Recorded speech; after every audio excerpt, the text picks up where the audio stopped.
우리가 예수님을 믿게 되면 우리 눈에 보이는 것이 전부가 아니라는 것을 알게 됩니다. 또 우리 눈에 보이는 것이 전부가 아닌 것을 알기 때문에 진정한 실체가 있다는 것을 알게 되죠. 그래서 그 진정한 실체에 주목하게 됩니다. 고린도후서 4장 18절을 보면 우리가 주목하는 것은 보이는 것이 아니요 보이지 않는 것이니 보이는 것은 잠깐이요 보이지 않는 것은 영원함이라. 분명히 예수를 믿게 되면 진정한 실체가 있다는 걸 알게 되고 거기에 주목하게 되고 또 그것을 꿈꾸고 소망하며 살아가게 된다는 거죠. 왜냐하면 믿는 사람들은 이 눈에 보이는 이 모든 것들이 보이지 아니하는 하나님의 말씀으로 되어진 것을 알기 때문입니다. 그러니까 실체는 말씀이지 우리 눈에 보이는 것이 아니라는 것이죠. 히브리서 11장 3절을 보면 믿음으로 모든 세계가 하나님의 말씀으로 지어진 줄을 우리가 아나니 보이는 것은 나타난 것으로 말미암아 된 것이 아니니라. 사랑하는 성도 여러분, 우리가 보는 모든 것들이 하나님의 말씀으로 되어졌다는 것 우리는 알고 있습니다. 그러나 우리 주변을 보면 잠깐 있다 없어질 별것 아닌 것들을 붙잡으려고 내달리다가 정말 소중한 것들을 잃어버리고 살아가는 사람들을 만나게 됩니다. 실제로 이 세상에는 허탄한 일에 열심을 내는 사람들이 정말 많죠. 그러나 그들의 삶이 끝났을 때에 죽음 앞에 섰을 때야 비로소 별것 아닌 것 때문에 더 소중한 것들을 잃어버렸다는 사실을 깨닫게 됩니다. 사람들은 인생에서 소중한 것이 무엇인지 안다고 생각하지만 사실 실제로는 그렇지 못한 경우가 대다수죠. 사람들이 인생에서 소중한 것 꼽으라고 하면 당장은 돈을 꼽을 것이고 또 명예를 꼽을 것이고 성공을 꼽을 것이고 권력이나 건강을 꼽을 것입니다. 그러나 그런 것들이 우리가 인생을 살아갈 때 필요한 것뿐이지 절대적인 것은 되지 못하죠. 정말 소중하고 절대적인 것은 우리가 죽음 앞에 서는 그 순간에 알게 되는 것입니다. 마산의 어느 교회의 목사님이 부목사님으로 섬긴 지 5년이 되어서 담임 목회를 나가기 위해서 기도를 하고 있었습니다. 그런데 어느 날 손등에 난 부스럼을 발견하고 병원에 갔다가 피부암 판정을 받았습니다. 그래서 담임 목회는커녕 부목사직마저 내려놓고 항암 치료를 받게 되었습니다. 그러던 어느 날 충북 음성에 있는 한 교회로부터 주일 예배 설교를 해달라는 요청을 받았습니다. 그 교회를 담임하던 목사님이 미국으로 유학을 떠나면서 친구인 이분을 후임자로 추천을 한 것입니다. 그 교회 성도들은 담임 목사님이 추천한 목사를 잔뜩 기대했는데 막상 주일에 교회에 나타난 목사님의 모습을 보고 크게 실망을 했습니다. 머리칼은 다 빠지고 앙상하게 뼈만 남고 정말 초라한 몰골의 환자가 나타났기 때문이죠. 그날 이 목사님이 설교를 마치고 돌아간 뒤에 교회에서는 담임 목사 청빙위원회 회의가 다시 열렸습니다. 그 자리에서 안수 집사님 한 분이 이 목사님을 담임 목사로 모시자는 의견을 냈습니다. 다들 깜짝 놀라면서 어떻게 암 환자를 담임 목사로 모시느냐고 하자 그 집사님이 이렇게 말을 했습니다. 오늘 예배에서 저는 이전에 경험해 보지 못한 은혜를 받았습니다. 이 목사님이 비록 암 환자이고 이 목사님을 담임 목사님으로 모시고 이런 설교를 한 주밖에 더 듣지 못한다 해도 우리 교회로서는 큰 복이 아닐까 생각합니다. 그 집사님의 말처럼 그날 그 교회의 성도들은 어느 누구 할 것 없이 모두 큰 은혜를 받았습니다. 온 교인이 눈물로 회개하며 말씀으로 새로워지는 결단을 했습니다. 결국 그 교회에서 그분을 담임 목사님으로 모시기로 결정하고 청빙서를 보냈습니다. 청빙서를 받은 목사님은 하염없이 울었다고 합니다. 암 환자인 자신에게 담임 목사 청빙서를 보내는 교회가 있다니. 그리고는 사모님과 함께 기도원에 들어가 금식 기도를 했습니다. 그분들은 그 교회에 갈 생각이 없었습니다. 자신들의 처지를 너무 잘 알고 있었기 때문이죠. 다만 암 환자인 자기를 담임 목사로 청빙하겠다는 교인들의 마음이 너무나도 감사해서 그 교회에 훌륭한 목회자를 보내달라고 기도를 드리고 있었습니다. 그런데 그들이 금식하며 기도할 때 하나님이 큰 은혜를 주셔서 암이 치유되는 역사가 일어났습니다. 결국 이 목사님은 자신의 병이 치유된 것을 하나님의 계시로 여기고 감사하는 마음으로 그 교회의 청빙을 받아들였습니다. 자, 중요한 건 암이 고침받은 게 아닙니다. 도대체 이 목사님의 설교가 얼마나 은혜로웠기에 모든 교인들이 단 한 번의 설교를 듣고 죽음을 앞두고 있는 암 환자인 목사님을 담임 목사로 청빙하기로 결정을 했느냐는 거죠. 우리가 그 설교를 들어보지는 못했지만 추측은 가능합니다. 이 목사님은 아마도 그날의 설교가 어쩌면 자신의 마지막 설교가 될지도 모른다는 생각을 했을 것입니다. 만약 그것이 마지막 설교였다면 그는 목사로서 성도들에게 전해야 할 가장 중요한 내용을 전하기 위해서 애썼을 것입니다. 그 설교에는 어떤 인간적인 생각이나 계산이 들어있지도 않았을 것이고 순전한 십자가 복음만 담겨 있었을 것입니다. 바로 그 복음이 교인들을 그토록 감동시키지 않았을까요? 여러분, 목사의 설교도 마지막이라고 생각하면 설교가 달라집니다. 무슨 말씀을 드리고 싶냐면 저와 여러분이 정말로 죽음을 눈앞에 두면 가장 소중한 것이 무엇인지를 깨닫게 된다는 겁니다. 그러나 여러분, 정말 가장 소중한 것을 죽음을 눈앞에 두고 깨닫는다면 너무 안타까운 일 아닙니까? 이제 몇 시간 후면 죽는데, 이제 내일이면 죽는데, 당장 죽는데 그 순간에 내 인생에서 가장 소중한 것이 이거였는데 그때 깨달으면 무슨 소용이 있느냐는 겁니다. 그러므로 저와 여러분이 평소에 죽음을 내다보는 눈을 뜨셔야 합니다. 예수님께서 제자들에게 너희의 마음을 잔치집에 두지 말고 초상집에 두라고 늘 말씀하셨죠. 우리의 마음이 죽음을 내다보는 눈을 떠야 나중에 후회하지 않는 삶을 살게 되는 것입니다. 자기의 죽음을 늘 의식하는 사람, 이게 뭐죠? 나는 곧 하나님 앞에 선다. 나는 오늘 밤에 하나님 앞에 설 수 있다. 이 의식을 늘 가지고 사는 사람은 인생에서 중요한 것을 놓치지 않게 되는 것입니다. 여러분, 우리가 인생 가운데 정말 붙잡아야 할 게 뭘까요? 그것은 오늘 본문의 말씀이 이야기해 주는데요, 그것은 천국에 대한 소망입니다. 우리가 예수를 믿고 얻게 된 가장 귀한 축복 하나가 천국을 소유하게 된 것입니다. 자, 그러면 여러분은 정말 천국의 소망을 소유한 분들이십니까? 내가 정말 천국의 소망을 가진 사람인지를 알려면 오늘 본문에 나온 보화를 발견한 농부와 같은 기쁨이 있는지를 보셔야 합니다. 자, 마태복음 13장 44절 오늘 본문을 다시 한번 보겠습니다. 천국은 마치 밭에 감추인 보화와 같으니 사람이 이를 발견한 후 숨겨두고 기뻐하며 돌아가서 자기의 소유를 다 팔아 그 밭을 사느니라. 천국을 소유한 자에게서 나타나는 뚜렷한 특징, 그것은 기쁨이라는 겁니다. 여러분이 천국을 소유했다는 것 때문에 여러분 기쁘신가요? 제가 한때 이제 부목사로 섬기던 교회에서 어떤 분이 새로운 교회를 이제 이쪽 광주로 이사를 오셔서 새로운 교회를 찾으려고 광주에서 수십 군데 교회를 찾아다녔대요. 수십 군데 교회를 찾아다녔는데 진짜 그분이 하시는 말씀이 수십 군데 교회를 다니면서 성도님들이 정말로 행복한 얼굴로 주일에 교회 나오시는 교회를 못 봤나 봤대요. 그러니까 주일에 교회를 나오는데 이분들 안에 정말로 기쁨이 있고 행복이 있는 게 아니라 뭔 인생의 고민은 다 싸들고 교회로 오시더라는 거예요. 그러니까 그 교회에 가고 싶지가 않은 거예요. 나도 이 교회 다니면 저 성도님들하고 똑같은 얼굴로 하고 교회 다니겠구나.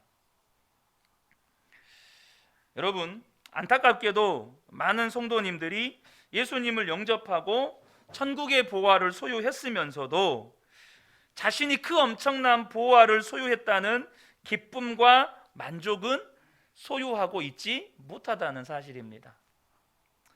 자, 여러분에게 질문 축복하겠습니다. 여러분 꼭 천국 가시기 바랍니다. 이것도 별로 아멘이 안 나오시네. 여러분 꼭 천국에 가시기 바랍니다. 자, 그러면 지금 당장 천국에 가시기 바랍니다. 한 분 나오셔, 한 분. 실제로 제가 이 질문들을 해보면 지금 당장 천국에 가라고 하면 아멘이 10분의 1, 50분의 1, 100분의 1로 줄어듭니다. 왜일까요? 우리 정직하고 우리 솔직해지자고요. 아직 천국에 대한 소망이 불확실한 겁니다. 그 말은 여전히 이 땅에서 내가 돈만 좀 더 있고 조금 건강하기만 하면 이 땅을 즐겁게 살 수 있다는 이 땅에 대한 믿음이 있는 겁니다. 여러분, 만약에 저와 여러분이 하나님께서 정말로 천국을 보여주셨다면 어떨 것 같습니까? 아마도 진짜 천국을 보신 분들이라면 하나님께 빨리 천국 보내달라고 떼를 쓸 겁니다. 사도 바울이 천국을 보고 왔잖아요. 그래서 사도 바울의 고백이 자기는 천국을 그렇게 가고 싶대요. 근데 이 땅에 남아있는 것이 너희들에게 유익하기 때문에 내가 이 땅에서 남아서 그 남은 사명을 감당하는 것이라고 고백합니다. 정말로 천국에 대한 소망이 있는 사람, 그 사람에게는 천국의 소망을 소유했다는 기쁨이 있다는 거예요. 자, 그렇다면 여러분, 천국의 소망이 있는 인생과 천국의 소망이 없는 인생의 차이점이 뭘까요? 하나님께서 우리에게 천국의 소망을 주시는 이유는 어떤 유혹과 핍박 앞에서도 흔들리지 않게 하기 위해서입니다. 히브리서 11장 24절에서 26절을 보면 모세에 대한 기록이 나와 있죠. 믿음으로 모세는 장성하여 바로의 공주의 아들이라 칭함받기를 거절하고 공주의 아들, 역사적으로 보면 이 공주는 왕자가 없는 공주입니다. 그러니까 막강한 권력을 지닌 공주입니다. 그래서 실제적으로 모세는 이 바로의 왕위 계승권자 중에 한 사람이었습니다. 그냥 공주의 아들 이렇게만 생각하시면 안 되고요.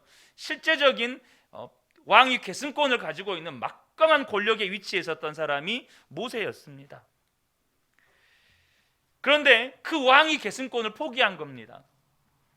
도리어 하나님의 백성과 고난받기를 잠시 죄악의 낙을 누리는 것보다 더 좋아하고 그리스도를 위하여 받는 수모를 애굽의 모든 보화보다 더 큰 재물로 여겼으니 이는 상 주심을 바라봄이라. 여기 보시면 상 주심을 바라봄이라고 되어 있죠. 천국의 소망이 있기 때문에 이 땅에서 주는 유혹, 또 주님의 말씀을 따라 이스라엘 백성들을 인도해 가는 그 사명자의 삶을 살아갈 때 겪어야 되는 온갖 박해와 핍박을 견디어낼 수 있는 겁니다. 흔들리지가 않는 거예요. 스데반이 돌에 맞아 순교하는 순간에 성령이 충만해져서 하나님의 영광과 예수님께서 하나님 보좌 우편에 서신 것을 보았습니다. 천국의 영광을 본 스데반은 죽음 앞에서도 타협을 하지를 않습니다. 스데반의 마지막 타협이 뭐였을까요? 여러분, 스데반의 마지막의 유혹이 뭐였을까요? 야, 어차피 죽는 김에 니한테 돌 던지는 사람 시원하게 여기나 한 바가지 쏟아붓고 가라. 그러지 않겠어요? 사실 어쩌면 이것이 스데반의 마지막 유혹이었는지 몰라요. 어차피 가는 길 마지막으로 시원하게 저들 저주 한번 하고 가라. 근데 스데반이 천국을 봐버리니까, 하나님 보좌 우편에서 예수님이 서신 걸 봐버리니까 그 마지막의 유혹의 순간에도 오히려 그들을 축복해버리는 거예요.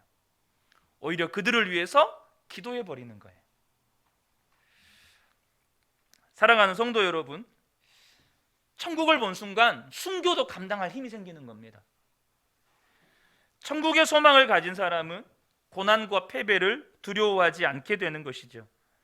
영원한 나라의 상급이 이 땅에서 누리는 작은 기쁨보다 훨씬 크다는 사실을 알기 때문입니다. 정직하게 살려다가 가난하게 되면 내가 하나님 나라에서 부하게 살면 되지. 정직하려다가 출세길 막히면 내가 하나님 나라에서 상급받고 살면 되지. 그렇게 되는 거예요. 사랑하는 성도 여러분, 이 천국 소망이라고 하는 건 죽음이 임박한 어르신들에게 주는 사은품 같은 게 아닙니다. 여러분, 이 천국 소망은 흔들리지 않음과 깊은 관련이 있는 거예요. 어떤 유혹과 핍박에도 흔들리지 않고 그 믿음의 길을 가게 하는 원동력. 우리가 사는 이 세상이 전부가 아니고 지금이 전부가 아니기 때문에 어떤 일이 있어도 믿음의 도리를 굳게 잡게 하는 것이 이 천국 소망이라는 것입니다. 그래서 이 소망은 우리로 하여금 온전한 삶, 거룩한 삶, 헌신의 삶을 살게 하는 능력인 것이에요. 여러분, 천국에 대해서 눈이 뜨이면 이 세상을 바라보는 시각 자체가 바뀌게 됩니다. 제가 예전에 어떤 TV 프로그램에서 그 등산을 좋아하시는 어떤 그 연예인이 등산을 좋아하는 이유가 뭐냐면 높은 산에 올라가면 고층 빌딩이든 낮은 빌딩이든 다 고만고만해 보인다는 거예요. 그리고 사람들도 진짜 이렇게 작게 보인다는 거예요. 왜 저렇게 아둥바둥하고 살아가나? 산 정상에 오를 때마다 크게 보여서 자신이 저 도시 속에서 살아갈 때 그렇게 아둥바둥 살아가려고 하는 마음이 다 잡아진다는 거예요. 왜 그런 시각을 갖게 되죠? 산 위에서 땅을 내려다보기 때문에 그렇게 되는 겁니다. 실제로 산 위에서 땅을 내려다보면 고층 건물도 아래로 내려다 보입니다. 무슨 말이냐면 우리는 이 땅에서 살기 때문에 고층 건물을 늘 올려다봅니다. 돈 많은 사람 늘 올려다봐요. 권력 잡은 사람들 늘 올려다봅니다. 인기 있고 명성을 얻고 성공한 사람들을 늘 올려다보고 살아요. 근데요, 비행기 타고 가보세요. 빌딩이 높낮이도 몰라요. 다 점이에요. 비행기 타고 위에서 보면 높은 빌딩이든 작은 빌딩이든 집이든 다 점이라니까요. 뭘 말해주는 겁니까? 천국에서 보면 이 땅에서 어떤 것도 가치가 없게 되는 겁니다. 여러분, 비행기 타고 올라가서 땅만 바라봐도 땅을 바라보는 시야가 완전히 바뀌어요. 그래서 천국의 안목을 가지고 사는 사람은 세상과 사람들과 전혀 다른 가치관, 전혀 다른 시각을 가지고 이 땅을 바라보며 살게 되는 것이죠. 세상 사람과 다른 고민을 합니다. 세상 사람은요, 어제였나요? 그제였나요? 야망을 품는 것을 칭찬합니다. 여러분, 그 세상 사람들은 요즘에 얼마 전에 아니고 한참 됐죠. 그 굉장히 그 가수 그룹 이름을 모르겠는데 사이다라고 하는 노래를 불렀던 사이다 누구지? 노라조인가? 그 사이다, 그러니까 그 사이다라는 뜻이 뭐죠? 내 속에 답답한 거 뻥 뚫리도록 시원하게 내 속에 있는 그냥 온갖 말 그냥 다 쏟아 부어 버리는 거. 사람들은 박수치고 칭찬합니다. 그게 욕설이든 저주든 상대방을 공경에 몰아넣는 일이든 다 칭찬해요. 근데 예수를 믿는 사람들은요, 사랑하는 일에 가치를 둡니다. 용서하는 일에 가치를 둬요. 인내하는 일에 가치를 둡니다. 예수 믿는 것 때문에 내가 손해보는 것에 가치를 둬요. 예수 믿는 것 때문에 순교하는 것에 가치를 둡니다. 전혀 세상 사람들과 다른 가치관을 가지고 살아가게 되는 것이죠. 여러분, 그러나 비록 그렇게 살지만 세상이 이해하지 못하는 담대함이 있습니다. 세상이 이해하지 못하는 평안함이 있습니다. 이것이 천국 소망을 가지지 못한 자의 차이입니다. 한 가지 더 중요한 게 있어요. 우리가 이 세상을 살아가게 될 때 이 세상 떠난 뒤에 우리가 가게 될 천국을 바라보고 사는 것도 정말 중요하지만 재림하실 주님께서 이 땅에 이루실 하나님의 나라를 바라보는 눈은 더 중요합니다. 여러분, 우리가 천국에 가게 될 사람일 뿐만 아니라 주님의 나라를 위해서 일하는 사람이라는 사실을 꼭 기억하셔야 돼요. 우리가 천국만 바라보고 살면 현실 도피자가 될 가능성이 높습니다. 이게 무슨 말이냐면 성경에서 천국과 하나님의 나라는 좀 다른 개념입니다. 이 천국은 죽어서 구원받은 영혼을 위해서 예비된 곳입니다. 그래서 이것을 다른 번역으로 낙원이라고 번역을 해 두었죠. 그러니까 우리가 죽은 다음에 우리의 영혼이, 구원받은 영혼이 주님 품에 안기는 그곳이 천국이에요. 그런데 주님의 나라, 하나님의 나라는 하나님을 대적한 이 세상 나라가 망하고 약속대로 예수 그리스도께서 다시 오셔서 온 세상을 새 하늘과 새 땅으로 만드셔서 다스리시는 그 영원한 나라를 말하는 거예요. 계시록 7장 15절에 보면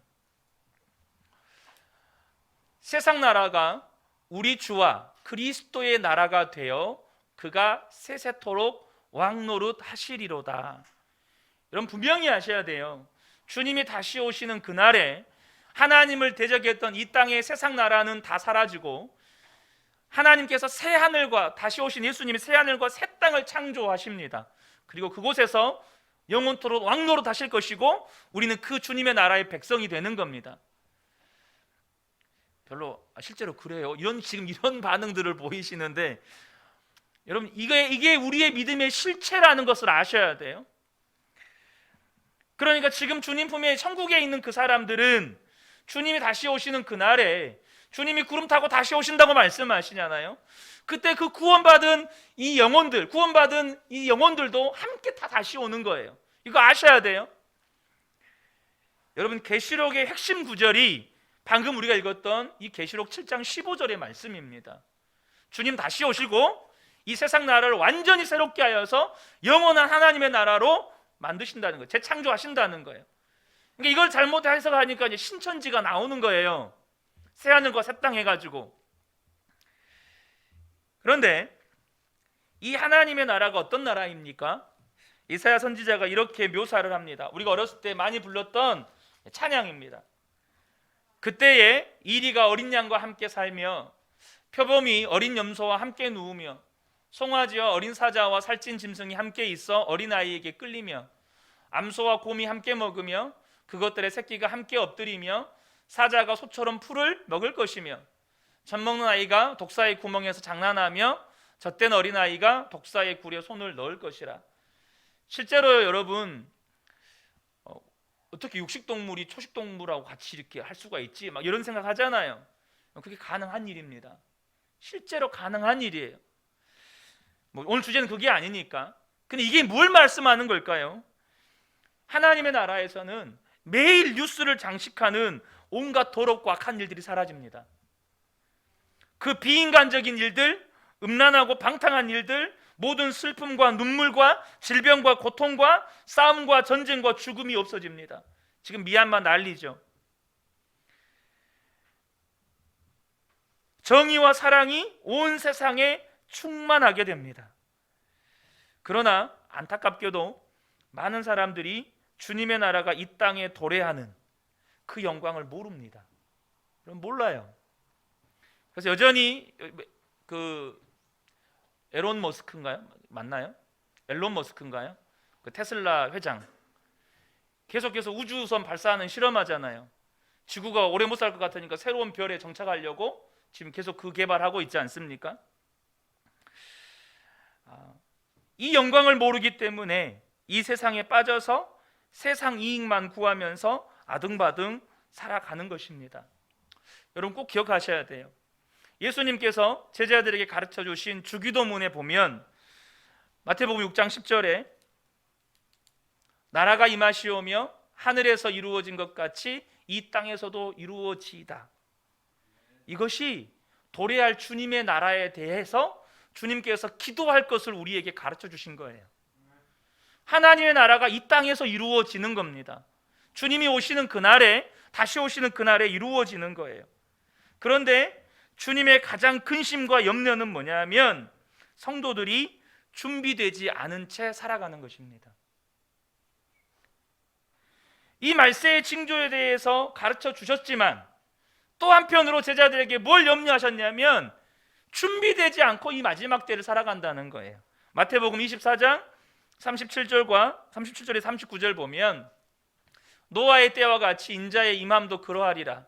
홍수전에 노아가 방주에 들어가던 날까지 이것을 주님의 재림으로 그대로 의역하면 어떻게 되죠? 주님이 오시는 그날까지, 노아가 방주 들어가는 그날까지, 예수님이 다시 오시는 그날까지. 바꾸지 마세요. 사람들이 뭐합니까? 사람들이 먹고 마시고 장가들고 시집가고 있으면서 홍수가 나서 그들을 다 멸하기까지 깨닫지 못하였으니 인자의 임함도 이와 같으리라. 사람들이 마치 먹고 마시고 학교 가고 취업하고 집 사고 차 사고 시집 장가 가려고 태어난 것처럼 살아가요. 그리고 이 일 때문에 염려하고 애쓰고 슬퍼하며 살아가죠. 여러분, 이 마지막 때에 우리가 주님의 나라에 대한 소망을 가지고 살아갈 때 심각하게 생각해야 될 것이 뭐냐면, 다시 오실 예수님을 맞이할 준비를 전혀 하지 않고 살아가는 것입니다. 사람들은요, 그냥 도덕적이고 양심적으로 살면 좋은 일이라고, 잘 사는 거라고 말합니다. 여러분, 도덕적이고 양심적으로 살 수 있을지는 몰라도 그것이 세상에 푹 빠져 살아가는 건지 모릅니다. 예수님은 이것을 더욱 심각하게 염려하고 계신다는 거예요. 소망이 있는 삶이라고 하는 건 주님의 나라가, 하나님의 나라가 다가오고 있음을 알고 그 나라를 위해서 준비하며 사는 삶입니다. 그러니까 주님의 나라에 눈이 뜨이지 못한 사람은 그 나라 맞을 준비를 못하는 거예요. 그러므로 다시 오실 주님께서 이 땅에 이루실 그 주님의 나라가 있다는 것에 대한 눈이 띄어지는 사람이 진짜 소망을 가진 사람입니다. 우리가 다시 오실 그 주님의 나라의 소망에 눈이 열리면 사명자가 됩니다. 이게 무슨 말이냐면, 정말 하나님 나라의 소망에 눈을 뜨면 가장 먼저 생기는 변화가 불평불만이 사라지는 것입니다. 여러분, 세상을 살아갈 때 불공평하다고 느낀 적 많으시죠? 전혀 없는 것처럼 그렇게. 여러분, 세상을 살아갈 때 불공평하다고 느낀 적 많으시죠? 어떤 사람은 정말 좋은 환경 속에서 사는가 하면 어떤 사람은 정말 열악한 환경 속에서 지냅니다. 이런 경우 대부분의 사람들은 좋은 환경 속에서 살아가는 사람들이 부럽고 자신의 신세에 대해서 불평불만을 하게 됩니다. 그러나 소망의 눈이 뜨이게 되면 달라진다는 거예요. 이런 불공평해 보이는 환경조차 감사하고 기뻐할 수 있는 이유가 생깁니다. 베드로전서 2장 9절입니다. 그러나 너희는 택하신 족속이요 왕같은 제사장들이요 거룩한 나라요 그의 소유가 된 백성이니 이는 너희를 어두운 데서 불러내어 그의 기이한 빛에 들어가게 하신 이의 아름다운 덕을 선포하게 하려 함이라. 이게 무슨 말일까요? 형편이 좋은 사람이나 그렇지 못한 사람이나 하나님 나라의 도래를 준비하는 사명은 똑같이 주어졌다는 거예요. 여러분, 형편과 상관없이 저와 여러분에게는요 왕같은 제사장의 사명이 주어졌어요. 거룩한 나라의 사명이 주어졌어요. 그의 소유가 된 백성의 사명이 주어졌어요. 그게 뭐죠? 바로 그 아름다운 덕을 선포하며 사는 거예요. 모든 사람이 편안하고 좋은 곳에서만 일하려고 한다면 누가 어렵고 힘든 사역지에서 일하겠습니까? 정말 그런 게 있는 것 같아요. 무슨 말이냐면, 하나님께서는 저를 이때까지 하나님의 일을 시키면서 편하게 시킨 적은 별로 없으신 것 같아요. 당장 극단적인 건 아니고요. 제가 몇 차례 청년들 데리고 단기 선교를 가고 청소년부 데리고 이렇게 비전 트립을 가는데 항상 제가 인솔해 가는 팀만 하나님께서 좀 극단적으로 훈련을 시키셨어요. 경찰서에 끌려가기도 하고 갑자기 실신해서 누가 진짜 오지에서 쓰러지기도 하고 잘 자고 있던 2층 침대에서 떨어져서 뇌출혈이 생기기도 하고 이런 일들이 생겼어요. 그럼 그때 어떻게 해야 되죠? 죽기 살기로 하나님 앞에 기도하는 것밖에 없었어요. 어쨌든 여러분, 저와 여러분이 하나님 나라가 임했을 때, 하나님 앞에 서게 될 때, 그때는요 이 땅에서 형편이 어렵고 힘들게 사역한 사람들의 입장이 달라집니다. 어려운 곳에서 사명을 감당했던 사람은 말할 수 없는 영광 가운데 하나님을 맞이하게 되겠지만, 내가 편안한 데서, 그냥 수월한 데서, 그냥 그렇게 내가 편안함을 추구했던 사람들은 그날에 부끄러워지는 겁니다. 성도들마다 삶의 형편이 너무 다릅니다. 저도 저희 어머니가 예수님을 믿었지만 저희 아버지 집안이 예수를 안 믿는 집안이다 보니까, 제가 저희 어머니가 예수 안 믿는 저희 가문에 시집 들어온 일대입니다. 제가 아버지 때 아무도 예수를 안 믿었으니까요. 그래서 저도 한때는요, 몇 대째 예수 믿는 집안 하면 굉장히 부러웠습니다. 삶이 너무 평탄한 거예요. 예수도 대충 믿는 것 같은데 삶이 너무 잘 풀리는 거예요. 여러분, 그런 거 부러워해 본 적 없으십니까? 어떤 성도는 독실한 기독교 집안에서 태어나서 부모의 적극적인 지원과 보살핌 속에서 순탄한 신앙생활을 합니다. 그런데 어떤 성도는 예수를 믿기 위해서 때로는 핍박을 견뎌야 되고, 때로는 고난을 감당해야 되고, 때로는 어려운 형편에서 그것을 감내해야 되는 경우가 많습니다. 사역도 마찬가지죠. 어떤 성도는 조금만 해도 높임받아요. 막 드러나요. 근데 어떤 성도는 아무리 열심히 해도 빚도 없고 이름도 없고 누가 알아주지도 않아요. 실제로 그래요. 그러니까 여건을 보면, 신앙생활의 여건을 보면 분명히 공평하지가 않아요. 그래서 그 공평하지 않음 때문에 우리가 하나님을 원망하기도 하죠. 그러나 저와 여러분이 주님의 나라에 대한 눈이 뜨이면 그 불공평함이 원망의 조건이 아니라 하나님 앞에 설 때 칭찬받을 영광의 조건임을 알게 된다는 거예요. 여러분, 우리는 분명 현재 우리가 처한 이 처지가 왜 하나님께서 이러한 처지에 우리를 놓으셨는지 모릅니다. 다 알 수 없어요. 또 성경도 왜 네가 그 자리에 그렇게 있는 것인지 그 하나님의 속마음을 명확하게 우리에게 알려주지 않을 때도 있습니다.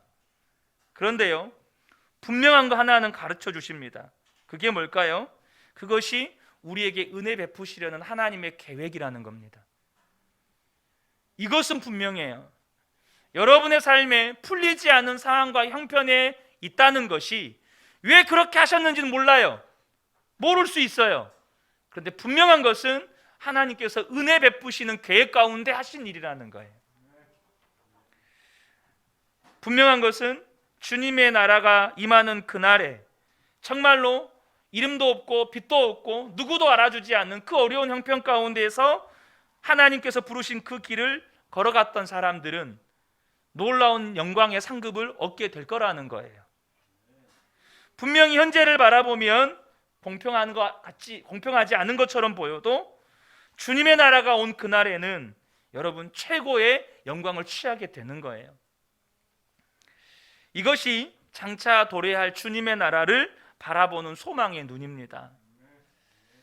사랑하는 성도 여러분, 우리가 오늘 하루를 살았습니다. 이제 오늘 하루도 몇 시간 안 남았어요. 한 4시간 정도, 3시간 반 정도 남았는데요. 근데요, 여러분 아셔야 돼요. 우리가 하루를 산 만큼 하나님의 나라가 하루만큼 더 가까이 다가왔다는 거예요. 그 날이 언제인지 모르지만 우리가 하루 살았으면 그 하루만큼 하나님의 나라는 더 가까이 왔어요. 그렇다면 여러분 생각해 보셔야 돼요. 주님의 나라는 하루하루 다가오고 있는데 나는 주님의 나라를 맞이하기 위해서 무엇을 준비하고 있는가?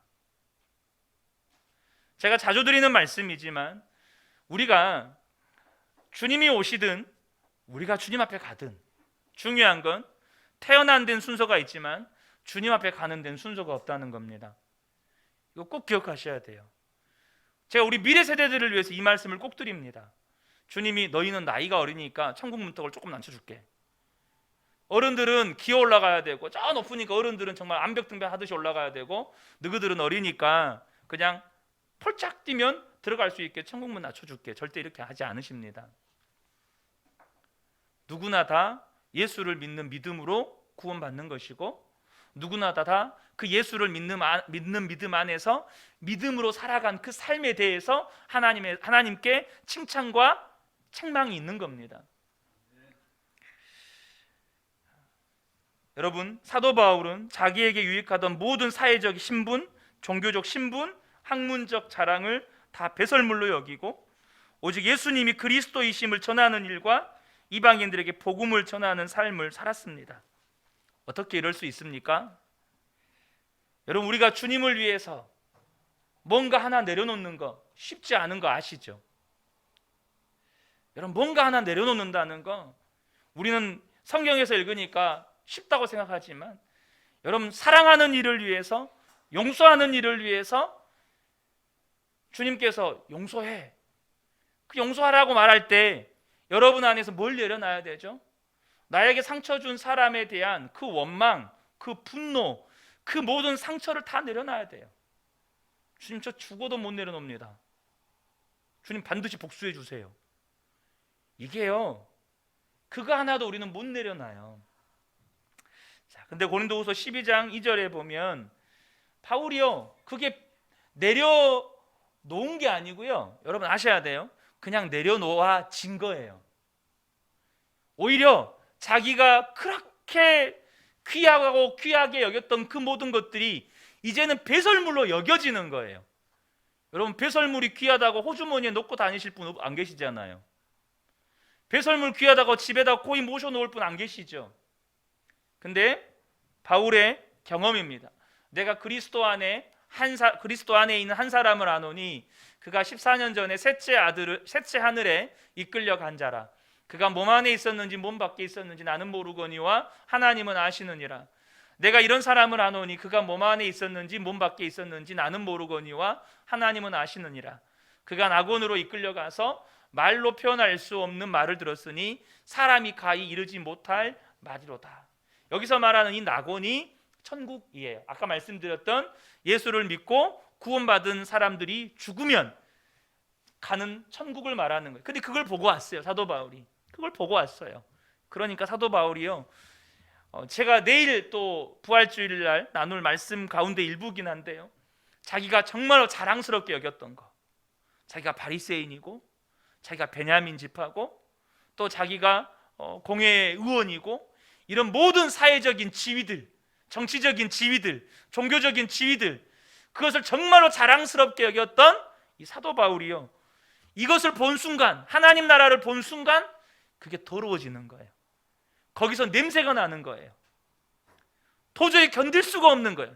그러니까 버리려고 애쓴 게 아니라 버려진 겁니다. 제가 자주 드리는 말씀이지만 버리려고 애쓰지 마세요. 천국에 대한 소망의 눈이 열리면 BTS가 버려지는 거예요. 천국 소망에 대한 눈이 열리면 여러분, 주님이 사랑이 되는 거예요. 여러분, 주님 사랑하려고 몸부림치지 마세요. BTS 버리려고 몸부림 안 치셔도 돼요.